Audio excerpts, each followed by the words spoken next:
La Sûreté du Québec est l'un des plus vieux corps policiers au Canada.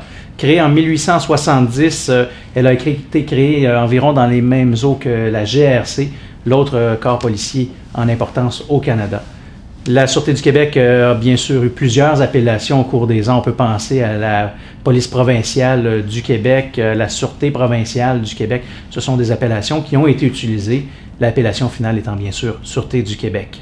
Plusieurs changements au cours des décennies, des postes qui se sont greffés à la Sûreté. On peut penser qu'au début, il n'y avait que Montréal et Québec qui avaient des unités qui devaient couvrir l'ensemble du territoire québécois. La Sûreté du Québec est maintenant composée de 10 districts. La Mauricie-Centre du Québec, auquel appartient la MRC de l'Érable, en fait partie. Ce sont plus de 5500 policiers qui desservent donc la population québécoise, assistée de 2200 confrères civils. Les policiers donc qui ont un appui important de l'ensemble des unités spécialisées ou encore tout simplement des autres unités avoisinantes. Je vous dirais donc que les policiers ne sont jamais seuls, qu'ils peuvent avoir l'appui de leurs confrères lorsque c'est nécessaire. La Sûreté est présente dans plus de 80% du territoire québécois. On dessert 2 500 000 personnes.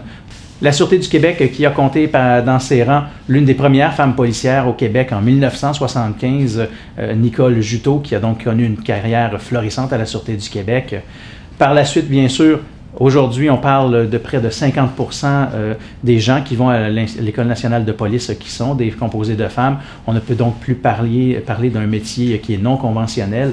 La Sûreté du Québec, bien sûr, et l'ensemble des corps policiers du Québec qui ont maintenant parmi leurs rangs, des femmes, et ce, en grand nombre.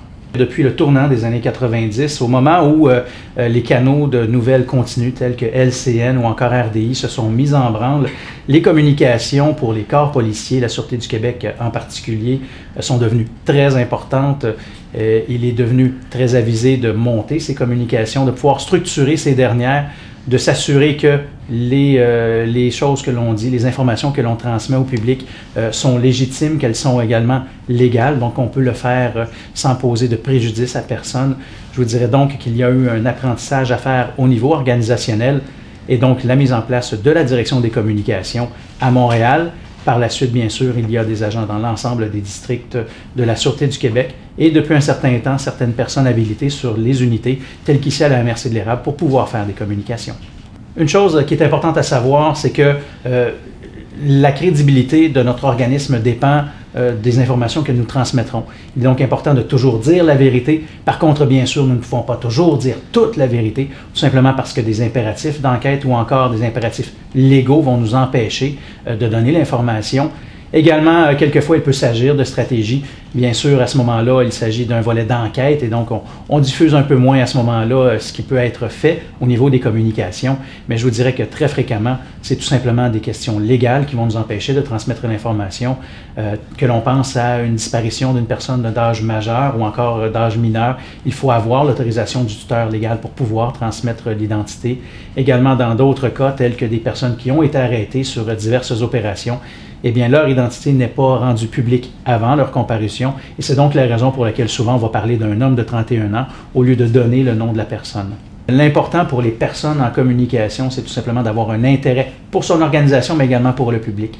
Le rôle d'agent d'information est un rôle de liaison entre son corps policier et la population que l'on dessert.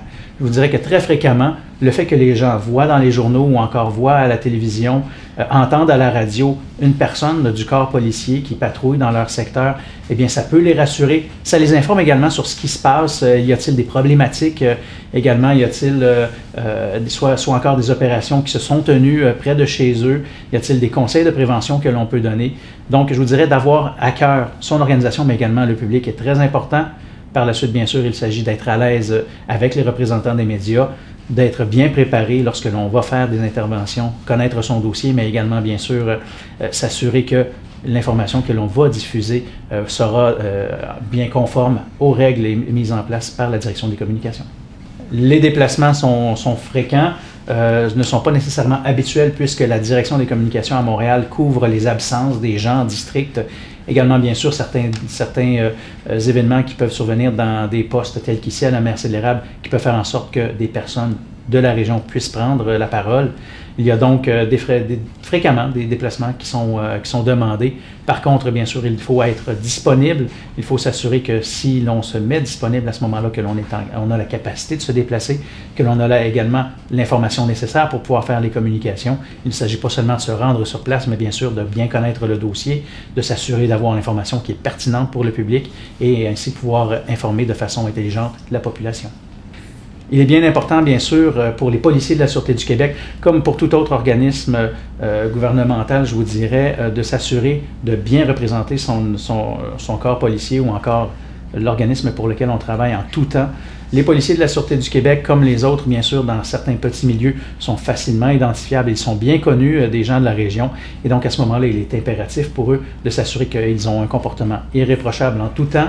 On peut penser pendant une partie de hockey, on peut penser d'une sortie dans un établissement licencié, dans un bar de la région, des choses comme ça. Je vous dirais que c'est quelque chose qu'ils doivent toujours avoir à l'esprit, puisque les choses que l'on demande à la population, les choses que l'on interdit à la population, qui sont interdites par la loi, sont les mêmes pour les policiers. Et donc, à ce moment-là, c'est un comportement qui doit être irréprochable pour pouvoir bien appliquer les lois et avoir la légitimité pour le faire. Les gens qui sont intéressés à en connaître plus sur l'historique de la Sûreté du Québec ou encore d'en connaître plus au niveau des offres d'emploi, également des différents emplois qui sont occupés par les policiers de la Sûreté du Québec. On sait qu'il y en a plus de 200 différents à la Sûreté du Québec. Peuvent consulter le site via le www.sûreté.qc.ca et donc à cet endroit, ils trouveront une mine d'informations intéressantes, également plusieurs conseils de prévention qui peuvent être trouvés sur le site, des réponses à plusieurs questions que les gens peuvent se poser. Donc je vous dirais, c'est une mine d'informations pour toute personne qui est intéressée à en connaître un peu plus.